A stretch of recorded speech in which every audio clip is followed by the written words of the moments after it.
Hello फंबाय। आना बुंलाय। जे नोंनि बिनानाव ओं बेखौ सोर लाङा आरो माला गोमानाय मानसिया? जेनेबा बियो आदा खोनादोंना? उम बियो माने मैया फुंनि 5:00 बाजिनिफ्राय बियो माने गोमादों आरोना गोमादों माने बियो फुंनि 5:00 बाजिनिफ्राय बियो गोमानायखौनो हमनो हासिगोन जोङो ना ओमफ्राय जों माने जों फंबाया आन्ध्रायाव थानाय फंबाया बियो माने न'आव फन हरसिन हरदों आरोना हरबाथाय आं माने एसे खोनादों माने बाबाजों फन रायलायबाय थानायाव ओमफ्राय माने बिनानाव ओरै थोरै जायगायाव थांदोंनो मादोंनो ओमफ्राय नोंसोर मिथियोना मिथिया ओमफ्राय बाबायाबोथ' मिथिया ओमफ्राय आइजों माने बिनानावजों ओजों माबायाव थाहैयो नालाय ओइ बुरा बगदाव जोंहा आदानि बिखुनजो मोननावसो माइ हानो दंहैयोमोन नालाय ना बेनिफ्राय माने बिसोरथ' मानिफ्राय मा लेना देना जानानै बेफोरबायदि जानानै थांदों बेखौथ' आइयाबो माने मिथियोना मिथिया बेखौ बुंनो हाया माने सोरदो थांदो? माने बे सेंग्राया जायथ' सेंग्रा ना बे सेंग्रानि नामखौबो मिथिबावासो आङो दै ओमफ्राय माने बिदि जानानै दा फंबाया फन हरबाय आं फंबायनो फन हरबाय आरोना दा आं फंबायखौ सोंहरबाय भाइ माबायदि खोथाया मा जादों मा मादों होनना सोंहरबाय आङो ओमफ्राय रानि फिसाया माथो न'आव गैया रानि फिसाया ओरै थोरै जायगायाव खामानि मावनो फैदोंनो बे मा जायगायाव होनना सोंहरदों आं मानोना ओमफ्राय दा माने गामिनि नामखौ मोजां माने जायगानि नामखौ मोजां खोन्थाया जाहैबाय सेंग्राया बेनिफ्राय बे दसे थानानै ओमफ्राय आं फंबायनाव नाम्बारखौ बिहरबाय आं थिग हमनानै ला 9:00 बाजियाव आं नाम्बारखौ बिहरदों आरोना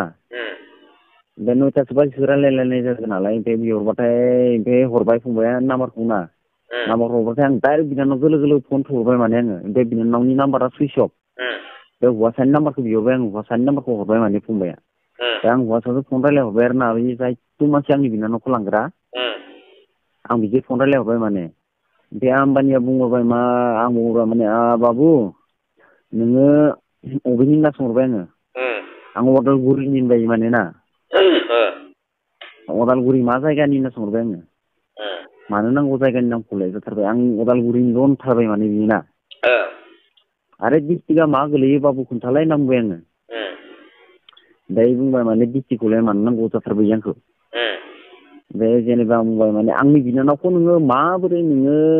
लांफैनो मोनखो नों मा हिसाबाव लांफैगोन होनना सोंहरबाय ओमफ्राय बुंबाय माने नोंनि बिनानावा नै बे बयलार फिल्म खालामनाय माबायाव आं मावोमोन नालाय बेयाव थांनो होनबाय थानायखाय आं लानो फैबाय होनना बुंबाय ओमफ्राय नों माला मा होनदों बै हौवाया हाबा जाखानाय नङाथ' हाबा जानाय ना माने आं आदा मिथिया दै खोन्थाखौ खिन्थु ओमफ्राय नोंनि बिनानाव बेसे बैसोनिमोन आंनि बिनानावथ' 15 बा 16 बिदि जानो हागौ आरो ना बे 15-16 जायाबो जानो हागौ ना माने डेट अफ बार्थ गैया नालाय इसोरनि ना ओमफ्राय बे खोथायाव माने आङो बुंहरबाय नों आंनि बिनानावखौ जेरै लांदो ओरैनो आमुक जायगायाव गगामुगआव बोखांना नागारलांना बुंबाय आङो ना ओमफ्राय बुंबाय जे जागोन दे जागोन आदा जागोन जाथारबाय माने ओमफ्राय आं बिनानावजों रायलायबाय ओमफ्राय रानि नोङो गगामुगआव ओंखार आं गगामुगआव सानैसो मानसि फन हरना दोननोसै होनना बुंबाय आं माने ओमफ्राय बुंबाय जागोन आदा आं इयावनो ओंखारनोसै होनना बुंबाय ओमफ्राय इनि गगामुग मोननाय लोगो लोगोबा मा जाखो बिसोरो दा दसथायावथ' गगामुगआव ट्रेना मोनहैयोना एखैनो ट्रेना 10ता बा 10:30 मोनहैयो आरोना आं आवगाय आंनि हिनजावाथ' गगामुगनिमोन नालाय आं थांलाय फैलाय जाखाबाय थायो नालाय ओमफ्राय आं दा टाइमखौ नायबाय दङ ओमफ्राय बै सेंग्राखौ नोंसोरबो मा मिथिया आरोना हौवाखौ बबेनि मिथिया आदा मिथिया ओमफ्राय नोंसोरो थानाफोराव एजारफोर होबायमोन नामा एजारथ' जेबो होआखै एजार होथ'वाखै माने ना जनायाखैमोन ना हा एबसुआव जनायाखैमोन ना एबसुखौबो जनायथ'वाखै माने ओंखायनो दा नोंसोर मिडियायावनो जों माने होग्रोनो होननानै होखाबाय आरो डाइरेक्टलि ना माने जोङो एबसु जनायथ'वा होननानै जनायथ'वाखै आरो ना नोंसोरनि बिनानावा नोंसोरनि सिगाङाव माबाफोर बुंहरदोंमोन नामा आं सोरदोबा फैबाय होननानै बिदिथ' जेबो बुंहराखै गथ'आलाय गथ'खौ जों बुंहरदों नालाय ना बिनानावखौ रानि नों मानि थाखाय बिदि जाना थांखो होनना बुंहरदों नालाय ओमफ्राय बुंदो सासे मानसि आंखौ लानो फैदों आं फैबाय होनना बुंदों इयो ना ओमफ्राय जेनेबा नों मानि थाखाय थांनांगौ नों मानि आंखाल होनना बुंहरदो जों बेखौ ना ओमफ्राय बिनानाव माने खोन्थाखौ रायज्लायनो हायाखै आरो बे समनिफ्राय बे हौवासायासो रायज्लायनायसै आरो ना नोंनि बिनानावखौ जों इयाव गारलांनोसै आं इयाव गारलांनोसै होनना बुंदों माने इयो ओमफ्राय आं बुंदों नों गारलां खिन्थु गारनो हाबा खोथाया बेलेग जागोन दे होनना बुंहरखादों आं माने ना जागोन आदा नों सिन्था खालामना गारलांजाथारबाय ओमफ्राय फनखौ दानना हरबाय इयो माने ना ओमफ्राय फनखौ दानना हरनानै जेथिया बे गगामुग बारबायना आमबानि खेबसे फन हरबावबाय माने फनानो सुइस अफ गगामुगथ' 10ता बा 10:30 मोनहैयो नालाय ट्रेना टाइमखौ नायनानै माने 10तानि एसे लेटआव माने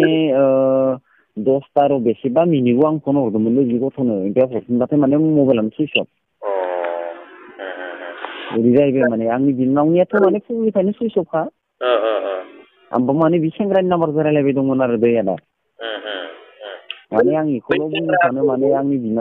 बै नोंनि फंबाय मोना जे माबादोंब्ला रायलायनो मोनदोंब्ला बै सेंग्रानि फट' दंना गैया बेनाव फंबायमोननावबो रावनावबो गैयानो माने हरा माने फट'खौ रावनावबो गैया खिन्थु नाम्बाराल' दं दा नोंनो जिखिनि नाम्बार हरदो बिखिनि नाम्बाराल' दं आरो ना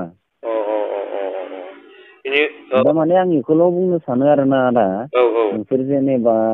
जोंनि SNDB सारमोनजों ना जुगाजुग जालायनानै आदायाबोथ' SNDB मोनजों एसे लेना देना थाखागोन नंगौना नङा आदामोनाबोथ' सारमोना नोंसोरबोथ' बिराद माबायाव थाखायो आंबो नायबाय थाखायो नालाय ओंखायनो माने आं बेखौल' हास्थायदों आंनि बिनानावा आंनि जायगायाव मोनफैनांगौ खिन्थु आंनि बिनानावा बिराद गोदोर माने मोनसे माबा दंखायो जोंनि बे नैबे सिमोनसापुरि धेमाजि डिस्ट्रिक्ट सिमोनसापुरि सानजारि नोगोर बे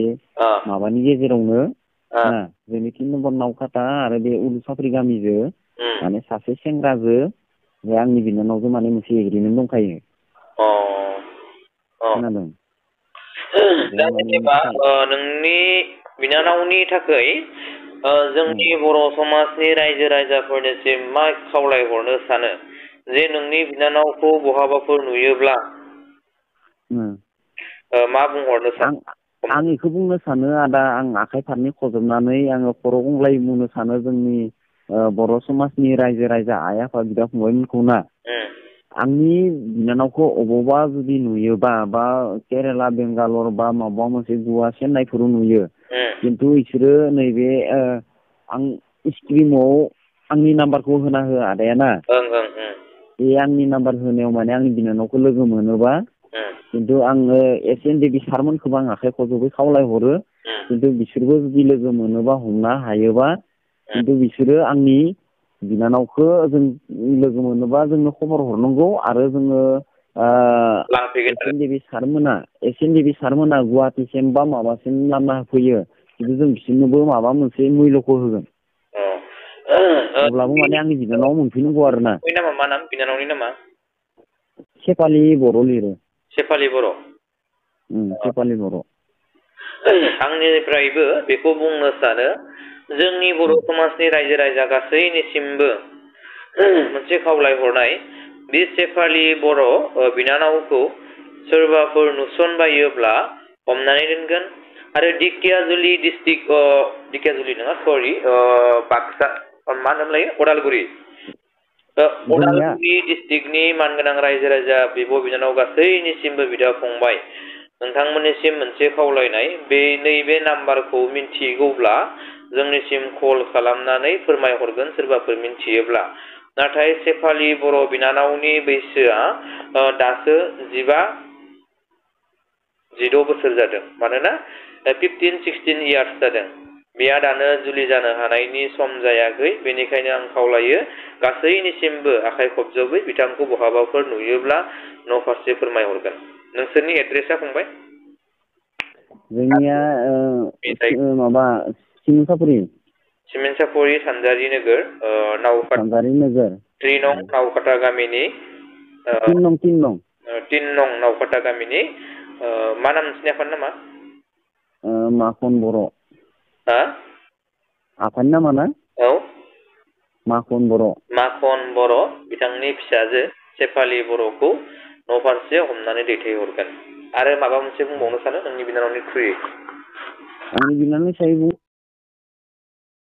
आंनि बिनानावखौ आं बेखौल' बुंनो सानो आंनि बिनानावा बिराद गोदोर मोनसे माबा दंखायो बेनिखायनो जों बिराद दुखु मोनो मिथिबाय दा माने बिराद गिदिर जों बारग'हायै मोनसे एग्रिमेन्ट दंखायो जोंहा मोननै गामिजों ओंखायनो आंनि बिनानावखौ आंनिफ्राय फिसानो लुबैयो आरो रायजो राजा आफा बिदा फंबाय एसेमब्लि सारमोनखौबो आङो हमनानै बबावबा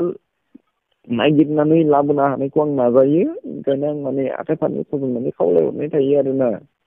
आंनि आइ आफायाथ' जाम्बा जाम्बि जेबो ओंथिफोरनि माबाखौनो मिथिया जों जाम्बाबाबो एसे माने जों ट्रांकिलिं जानो सानो आरोना ओंखायनो माने आङो इमान उन्दै गथ'बो समसै माने दुइसिन बिनानाव लासैनो ओंखायनो जों बे गोबां अनोमोन नायोमोन अनसे अननायनि गेजेरावबो जोंखौ ओरैबायदि दुखुनि गेजेराव दुखु खोलिबावना थांदों गथ'आ खिन्थु बे गथ'आ जानो होनना जायाखैबो जानो हागौ खिन्थु बै सेंग्राया हाबा जानाय ना हाबा जायै जों बेखौ मिथिया खिन्थु बे सेंग्रानि सालुबो जानो हागौ ओंखायनो माने जों बे गथ'खौ दे जागोन दे जों मोनफिनजानायखौ लुबैयो आरो बेखौ इउटुबाव होनांगोन दा ना